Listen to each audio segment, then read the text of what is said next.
That's 70% of the population. Security. In Africa. Excuse me, sir, we're in... Where's the staff? Help, please. በአሜሪካው ታሪካዊ የካምፕ ዴቪድ አዳራሽ ውስጥ የተሰማው የአበበ ገላው መብረቃዊ የጩኸት ድምጽ ከፈጠረው ድንገተኛ የመለስ ዜናዊ አስረስ ድንጋጤ ጀርባ ኢትዮጵያ የተባለች ሀገር ዕጣ ፈንታ በስውር ሞት አፋፍ ላይ ተንጠልጥሎ ነበር። በዚያው ሰሞን አጭሩን ቀጭኑንና ኮስማናውን መሌ የስኳርና የጉበት ካንሰር መምገዳይ ህዋሳት አካላቸውን በስውር እያሰቃየ ቆዳቸው ተለዋውጦና ኃይላቸው ተሟጦ መታየት ቀጠለ። ራሳቸው መለስ ዜናዊ አስረስም በብዙ መድኃኒትና ደም በመቀየር ሂደት ውስጥ እየተቃጠሉ በነበረበት አፍታ ባዮሎጂ ስራዋን ትሰራለች በሚል አስፈሪ የእጅ መስጠት ስሜት ውስጥ ሰነበቱ። ስንት ዓመት እንደምቆይ አላውቅም። የአሁኑ ተርም ሳያልቅም ማለፍ ይኖራል። የአሁኑ ተርም ካለቀ በኋላም በአጭር ጊዜ ማለፍ ይኖራል። እርግጠኛ መሆን አልችልም።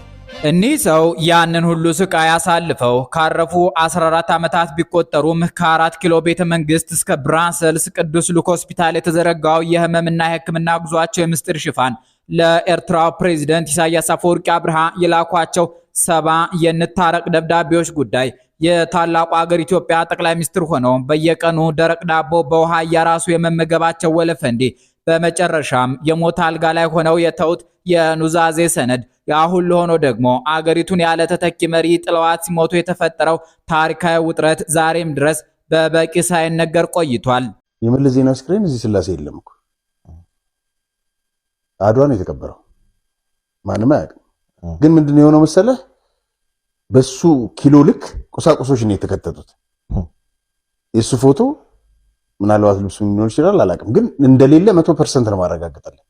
ያንድ መለስ ዜናዊ አስረስ የተባለ ኃያል አምባገነን የህልፈት ዋዜማና ዕለት ባረፉም ሰሞን ብርሃኑ ነጋን ጨምሮ በዚያን ጊዜ ጦር ሰብቀው ሊዋጓቸው ጫካ የገቡት ጠላቶቻቸውና አንዳንድ ቄስ ሞገሴዎቻቸው የሰጡት አስተያየት ያ ሁሉ ገና በብዛት መወራት አለበት። ከሰማነው ከምናውቀውና ከተነገረን ባሻገር ያሉ የመለስ ዜናዊ አስረስ ሞት ምክንያቶችን፣ የረፍታቸው ሰሞን የነበሩ ድብቅ ሐቆችን፣ ድህረ መለስ የተከሰቱ ውጥረቶችን የመታደም ፍላጎት ያላችሁ ሁሉ ከዚህ አጭር ግን በምርምር ውጤቶች የታመቀ ዝግጅት ጋር አብራችሁን እንድትዘልቁ ተጋብዛችኋል።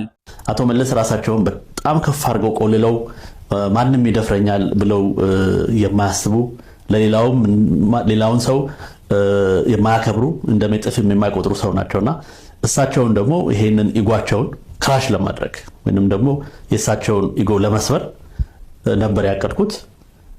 ያም እንግዲህ እንደተሳካ ነው። በግንቦት ወር 2004 ዓመተ ምህረት በዋሽንግተን ዲሲ አቅራቢያ በሚገኘው የካምፕ ዴቪድ አዳራሽ በጋዜጠኛ አበበ ገላው የተሰማው መብረቃዊ ተቃውሞ የስብሰባውን ታዳሚዎች ብቻ ሳይሆን የመላውን ኢትዮጵያ የፖለቲካ ምህዳር ያወከ ታሪካዊ ክስተት ነበር። መለስ ዜናዊ አምባገነን ነው፣ ነፃነት እንፈልጋለን የሚለው የአበበ ገላው ጮት ሲያስተጋባ መለስ ዜናዊ አስረስ ክፉኛ ከመደንገጣቸው በተጨማሪ ሰውነታቸው በከፍተኛ ሁኔታ እያለቀና እየከሳ መሆኑ በይፋ ይታይ ነበር። ነገር ግን ይህ ክስተት የኃያሉ ኢትዮጵያዊ መሪ የመጨረሻው ልዩ አጋጣሚና የህልፈታቸው ዋዜማ ይሆናል ብሎ የገመተ ነብይ በወቅቱ አልነበረም። መለስ ዜናዊ አስረስ ተሰማ ጎበና በነሐሴ ወር 2004 ዓ.ም ከመሞታቸው አንድ ዓመት ቀደም ብሎ በምን አይነት ውጥረትና እንቅስቃሴ ውስጥ ነበሩ? ከጀርባ ከባድ በሽታ እየተጫጫናቸው እድሜያቸው አጭር መሆኑን እያወቁ አገሪቱንና ድርጅታቸውን እንዴት ይመሩ ነበር? በእርግጥ ስልጣን ለመልቀቅ አስበው ተተኪ ይሆነኛል ብለው የከጀሉት ግለሰብ ነበር ወይ? አገሪቱን ያለ ተተኪ ትተው እንዲሄዱ ያደረጋቸው ድብቅ ድርጅታዊ እንቆቅልሽ ነበረ ወይ? ለሚሉትና ለሌሎችም ጠጣር ጥያቄዎች ምላሽ ከሰጡ የዚያ ዘመን ጸሐፊዎች መካከል ተስፋዬ ገብረአብና አሌክስ ዳዋል ዋነኞቹ ናቸው። የእኒህ ጸሐፊዎች ድምር ትረካ የ2004 ዓ.ም የካለንደር መለወጥ ለመለስ ዜናዊ የጤና ጉዞ የተለየና አስጨናቂ ምዕራፍ ይዞ የመጣ ነበር ይለናል። የህመማቸው ምልክቶች በግልጽ መታየት የጀመሩት በደቡብ ኮሪያ ሴኡል በተደረገው ጉብኝት ወቅት ነበር። ከዚያም በሜክሲኮ በተካሄደው የቡድን ሀያ ጉባኤ ላይ ሲታዩ የሰውነታቸው በከፍተኛ ሁኔታ መክሳትና የፊት ገጻቸው መለወጥ የዓለም አቀፍ መገናኛ ብዙሃንና የፖለቲካ ተንታኞችን ትኩረት በከፍተኛ ሁኔታ ሳበ። ከቻይና ሕክምና ባለሙያዎች በኩል ካንሰር ይዞሃል፣ የህይወት ዕድሜ የሚያጭርና በቀናት የሚቆጠር ነው የሚል አስደንጋጭ መረጃ ደርሷቸዋል የሚሉ ወሬዎች በሰፊው ቢሰራጩም መለስ ዜናዊ አስረስ ተሰማ ጎበና ግን እስከ መጨረሻው ሰዓት ድረስ እንደ ጤነኛ ሰው በስራቸው ላይ ለመጽናት ይሞክሩ ነበር። ነገር ግን በሜክሲኮው የጂ20 ጉባኤ ላይ የጤናቸው ሁኔታ እየተባባሰ በመምጣቱ ቀጥሎ የታቀደውን የብራዚል ጉብኝት አቋርጠው ለአስቸኳይ ሕክምና ወደ ቤልጂየም ብራሰልስ ቅዱስ ሉክ ሆስፒታል ለማምራት ተገደዱ። ከዚያም በፊት የመለስ ዜናዊ አስረስ ሐኪሞች ቤልጂየማውያን ነበሩ ይባላል። በሐምሌ 2004 ዓ.ም አዲስ አበባ በተስተናገደው 19ኛው የአፍሪካ ህብረት የመሪዎች ጉባኤ ላይ ሁልጊዜ በግንባር ቀደምትነት የሚታዩት መለስ ዜናዊ በሰንደቅ ዓላማ መስቀል ስነ ስርዓቱም ሆነ በስብሰባው ላይ ሳይገኙ ቀሩ። የሴኔጋሉ ፕሬዝዳንት ማኪ ሳል በስብሰባው ላይ የመለስን መታመም ይፋ እስኪያደርጉ ድረስ በወቅቱ መለስ ዜናዊ እንዲያ ያለ መከራ ውስጥ ይገባሉ ብሎ ያሰብ አልነበረም። በበረከት ስምኦን ይመራ የነበረው የመንግስት ኮሚኒኬሽን ጽህፈት ቤትም ህመማቸውን ይክድ ነበር። የመንግስት መግለጫዎች ሁሉ ጠቅላይ ሚኒስትሩ አገግመው በቅርቡ ወደ ስራቸው ይመለሳሉ የሚሉና ሐቁን የሚሸፍኑ ሆነው ቀጠሉ። እዚህ ጋር ትልቁና ወሳኙ ጥያቄ ይነሳል። መለስ ዜናዊ ስልጣን ለመልቀቅ ሲያስቡ ተተኪ ይሆነኛል ብለው የከጀሉት ግለሰብ ነበር ወይ የሚለው ማለት ነው። በተስፋዬ ገብረአብ የስደተኛው ማስታወሻ መጽሐፍ መረጃ መሰረት መተካካት የተባለው መርሃ ግብር ገና ከመነሻው የተነደፈው ከመለስ መታመም ጋር ተያይዞ ነበር። ተስፋዬ በመጽሐፉ መለስ እድሜው ማለቁን ካወቀ በኋላ የፖሊት ቢሮ አባላቱን ሰብስቦ ታምም ያለው ደክሞኛል፣ አሳርፉኝ፣ ሌላ ሰው ይተካይ ሲል ጠየቀ። ይህ ንግግር ከአንደበቱ ሲወጣ የመጀመሪያው በመሆኑ አባላቱ ግራ ተጋብተው ነበር። በስራ አስፈጻሚው ስብሰባ ላይ ስልጣን ለቆ የቀረውን እድሜውን በመጻፍና በማስተማር በተለይም በኢህአዴግ የትምህርትና የምርምር ማዕከል ውስጥ ማገልገል እንደሚፈልግ ሐሳብ አቀረበ። በወቅቱ ከተፈራ ዋልዋ ከህላዊ ዮሴፍና ከታደሰ ጥንቅሹ በቀር አብዛኞቹ የአመራር አባላት ጥያቄውን አጥብቀው ተቃወሙት። መለስም ተቃውሞውን ሰምቶ መልካም ውሳኔያቸውን እቀበላለሁ፣ ባዮሎጂ ግን ስራዋን ትሰራለች፣ ጊዜው ሲደርስ ሁሉንም እናየዋለን በማለት ምላሽ ሰጠ ይለናል።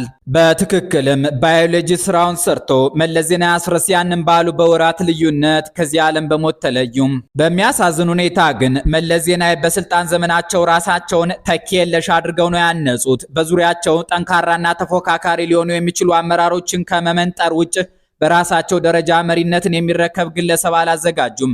አንዳንዶች በወቅቱ የነበሩትን ኃይለማርያም ደሳለኝን እንደ ተተኪ ያጯቸው ነበር ቢሉም መለስ ዜናዊ የፈለጉት የተወሰነ ግለሰብን ሳይሆን ድርጅቱ ኢህአዴግ ስርዓቱን አስቀጥሎ እንዲሄድ ነበር። ይህንን ከዚያ ቀደም ብሎ በ2002 ዓ.ም በጻፉት አንድ ጽሑፍ ላይ ጠቁመዋል። ታዋቂው የእንግሊዝ ተመራማሪና የአፍሪካ ቀንድ ተንታኝ አሌክስ ደዋል የመለስን የመጨረሻ ሰነድ የሞት አልጋ ላይ ኑዛዜ በማለት ይጠሩታል። መለስ ከህልፈታቸው ጥቂት ወራት ቀደም ብለው ለኢህአዴግ ባዘጋጁት በዚህ የፖሊሲና አደረጃጀት ማስታወሻ ላይ ድርጅቱን ሊያፈርሱ የሚችሉ 3 ዋና ዋና አደጋዎችን ማለትም ኪራይ ሰብሳቢነትንና ሙስናን፣ የውስጥ መከፋፈልንና የስልጣን ሽኩቻን እንዲሁም የአመራር መተካካትን ሂደት መዛባትን አስቀምጠው ነበር። በዚህ ሰነዳቸው ላይ አዲሱ ትውልድ ስልጣን መረከብ እንዳለበትና እንደ ኢትዮጵያ ህዳሴ ግድብ ያሉ ታላላቅ ፕሮጀክቶች ሳይስተጓጎሉ መቀጠል እንዳለባቸው አሳስበው ነበር። ከተራመዱት መንገድ አኳያ ግን የራሳቸውን ያህል ገዝፎ የሚወጣ ተተኪ ሳያዘጋጁ መሄዳቸው የአገሪቱን የወደፊት እድል አደጋ ውስጥ ጥለውት እንዲያልፉ አድርጓቸዋል። መለስ ዜናዊ የጤና ሁኔታቸው በቤተ መንግስት ቅጥር ግቢ ውስጥ እንደ ትልቅ ምስጢር ተጠብቆ ቆይቷል። ባለቤታቸው ወይዘሮ አዜብ መስፍን እንኳ የባላቸውን የህመም ሁኔታ በግልጽ ያወቁት አልፎ አልፎ አልጋ ላይ መዋል ሲጀምሩ እንደነበር ይነገራል። መለስ ዜናዊ አስረስ ከባድ የስኳር በሽታና የጉበት ካንሰር እያለባቸው የምግብ ጥንቃቄ እንደማይወስዱ፣ ሲጋራ የሚያቦኑና ኮካኮላ የሚያበዙ እንደነበሩ፣ ደማቸውንም እያስቀየሩ ይኖሩ እንደነበር በቅርብ የሚያውቋቸው ይናገራሉ። በመጨረሻዎቹ ወራት ገጽታቸው በማዲያት ተሽጎረጎረ። የሚወስዱት መድኃኒት በፈጠረው የጎንዮሽ ጉዳት ቆዳቸው ነጥቶ አልቢኖ አስመሰላቸው። መራመድ እንኳ አቅቷቸው ሲንገዳገዱ በአካባቢያቸው የሚገኘውን ቁሳቁስ እየያዙ ለጥቂት ደቂቃዎች አቀርቅረው ይቆዩ ነበር። ምግብ መብላት ባለመቻላቸው ደረቅ ዳቦ በውሃ እያራሱ ብቻ ይመገቡ እንደነበር ተዘግቧል። በዚህ መሃል ነበር የካምፕ ዴቪድ አጋጣሚ የተከሰተው። ጋዜጠኛ አበበ ገላው በከፍተኛ ድምጽ ያሰማው ተቃውሞ አቶ መለስን ማስደንገጡ ትኩረት የሳበ ዜና ሆነ። ከተወሰነ ጊዜ በኋላ የአቶ መለስ ህልፈት ሲሰማ በአስደናቂ አሉባልታዎች የተሞሉ ወሬዎች መሰራጨት ጀመሩ። አንዳንዶች አቶ መለስን የገደላቸው የአበበ ገላው መብረቃዊ ድምጽና ድንጋጤ ነው ሲሉ፣ ሌሎች ደግሞ በቡድን 8 ስብሰባ ላይ ሲአይኤ በጨረር መጥቶ ገድሏቸዋል የሚል መላምት ሰነዘሩ። ለማስረጃነት የሚያቀርቡት ደግሞ በስብሰባው ጊዜ አጠገባቸው የነበሩት የጋናው ፕሬዝዳንት ዶክተር አታ ሚልስ ከመለስ ዜናዊ ጥቂት ቀናት ቀደም ብለው መሞታቸውን ነበር። እነዚህ ነጠብጣቦች ያገናኙ አካላት ለመለስ ዜናዊ የተረጨው ገዳይ ጨረር ዶክተር አታ ሚልስንም ነክቶ ገድሏቸዋል የሚል ፈጠራ አሰራጩም። እርግጥ ነው ኢትዮጵያና ጋና በተፈጥሯቸው ፓን አፍሪካኒዝምን የሚጋሩ ሰንደቅ ዓላማቸው በቀለም የሚመሳሰል ከዋሚ ንኩርማና ቀዳማዊ ኃይለ ሥላሴን የመሳሰሉ ፓን አፍሪካኒስት ልጆች የወለዱ አታ ሚልስንና መለስ ዜናዊን የመሳሰሉ የ21ኛው ክፍለ ዘመን ግንባር ቀደም መሪ የወለዱ ተመሳሳይ ሀገራት ናቸው። ያም በምዕራቡ ዓለም በጋራ ሊጠሉ ይችላሉ የሚለውን ግምት ጠንካራ አድርጎታል።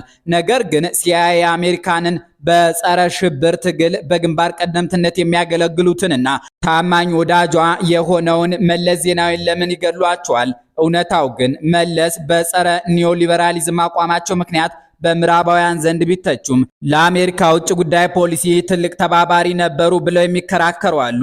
ከዚህ ሁሉ ምስጢርና አወዛጋቢ ነገር ጀርባ መለስ ከማለፋቸው ጥቂት ቀደም ብለው በኡጋንዳው ፕሬዝዳንት ዮዌሪ ሙሴቬኒ በኩል ወደ ኤርትራው ፕሬዝዳንት ኢሳያስ አፈወርቂ አብርሃ 70 የሚጠጉ እንነጋገር የሚሉ መልእክቶችን ልከው ነበር። ነገር ግን ፕሬዝዳንት ኢሳያስ አፈወርቂ አብርሃ በአልጀርስ ስምምነት መሰረት ድንበሩ ሳይካለል ምንም አይነት ንግግር አይኖርም በማለት ሳይቀበሏቸው ቀሩ። የኢትዮጵያ መንግስት የመለስን ህልፈት በይፋ ያወጀው ነሐሴ 14 ቀን 2004 ዓ.ም ንጋት ላይ ነበር። ነገር ግን ከመግለጫው ከሳምንታት ቀደም ብሎ መለስ ዜናዊ አስረስ ተሰማ ጎበና ማረፋቸውን የዲያስፖራ መገናኛ ብዙሃን ዘግበውት ነበር። መንግስት የዜናውን መፋጠን ደብቆ በነበረበት በእነዚያ ቀናት አዲስ አበባ ውስጥ 7 አባላት ያሉት የኢህአዴግ አመራሮች ስብሰባ በድብቅ ተቋቁሞ የቀብሩን ሁኔታና የስልጣን ሽግግሩን ያደራጅ ነበር ተብሏል። መቀሌ፣ አድዋ ወይስ አዲስ አበባ ይቀበሩ በሚለው የቀብር ቦታ ውዝግብ ከተካሄደ በኋላ ለአጭር ጊዜ አዲስ አበባ እንዲሆንና በኋላ መቀሌ ወደሚገኘው ሙዚየም ሊዛወር እንደሚችል ተወሰነ። በቀብሩ ዕለት የታዩት ክስተቶች የሰሜን ኮሪያውን መሪ የኪም ጆንግ ኢልን የቀብር ስነ ስርዓት ያስታወሱ ነበሩ። የጎዳና ተዳዳሪዎችንና ሰዎችን በቴሌቪዥን እያቀረቡ አባታችን እያሉ እንዲያለቅሱ ያደረጉ የህወሓት ሰዎች መኖራቸው ሽሙጦችን ወልዶ ነበር። በቀብሩ ወቅት የተሰጡ ግብረ መልሶችም የተለያዩ ነበሩ። ወይዘሮ አዜብ መስፍን አልጋው ባዶ ሆነ እያሉ ሲያለቅሱ፣ ኢንጂነር መሐመድ አላሙዲ ቀኝ እጄን እንዳጣው ነው የሚቆጥረው አሉ። ዶክተር ብርሃኑ ነጋ በጊዜው ከመለስ ዜናዊ መንግስት ጋር ለመዋጋት ግንቦት 7 የተባለ ታጣቂ ቡድን ፈጥረው ነበር። ግን በዚያ ጊዜ እንደተናገሩ ከሆነ በጣም አዝንላቸዋለሁ፣ ፍጹም ኋላ ቀር የሆነ አምባገነንነትን ግርሻ ተሸክመው የሞቱ አሳዛኝ መሪ ናቸው ሲሉ ሐዘናቸውን ገልጸዋል። አቶ ሲያብርሃ ደግሞ በ1993 ህንፍሽፍሽ ጊዜ በመለስ ዜናዊ አማካኝነት ተሸንፈው ወደ እስር ቤት ተወርውረው የተሰቃዩ ሰው ናቸው። ነገር ግን እንዲህ አሉ። አብሮ ያደገና የቆየ ሰው ሲያልፍ የተሰማኝ ስሜት መረበሽ ነው በማለት ሐሳባቸውን ገለጹ። ወይዘሪት ብርቱካን ሚደቅሳ ደግሞ ተስፋ ሰጭ መሪ አልነበሩም ማለት አልችልም፣ ግን ያንን ተስፋ ከዳር ያደረሱ አልሆኑም አሉ። እንዲሁ ይህችም ሴት በመለስ ዜናዊ ምክንያት ለረጅም ጊዜ የታሰረች፣ የተፈታች፣ የተንገላታች ናት።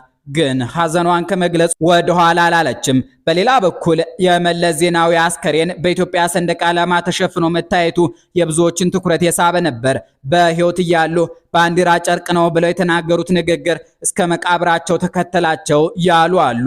የመለስ ዜናዊ ሞትና አሟሟት የኢትዮጵያ ታሪክ የመሪዎችን ህልፈት በምስጢር በመሸፈን የተሞላ ነው የሚለውን ትርክት እንደገና ቀስቅሶታል። ለምሳሌ የዳግማዊ አፄ ምኒልክ ህልፈት ለዓመታት መሸፈኑ የልጅ ኢያሱ፣ የእቴጌ ዘውዲቱ፣ የአፄ ኃይለ ሥላሴ፣ የጀነራል አማን ሚካኤል አንዶምና የብርጋዲየር ጀነራል ተፈሪ በንቲ አሟሟት በምስጢርና በውዝግብ የታጀበ ነበር የሚሉትን እንድናስታውስ ያደርገናል። የአቶ መለስ ዜናዊ አሟሟትና የታመሙበት ሁኔታ ለህዝብ በግልጽ አለመነገሩም የዚሁ ታሪካዊ የኢትዮጵያ ባህል አንድ አካል ሆነ።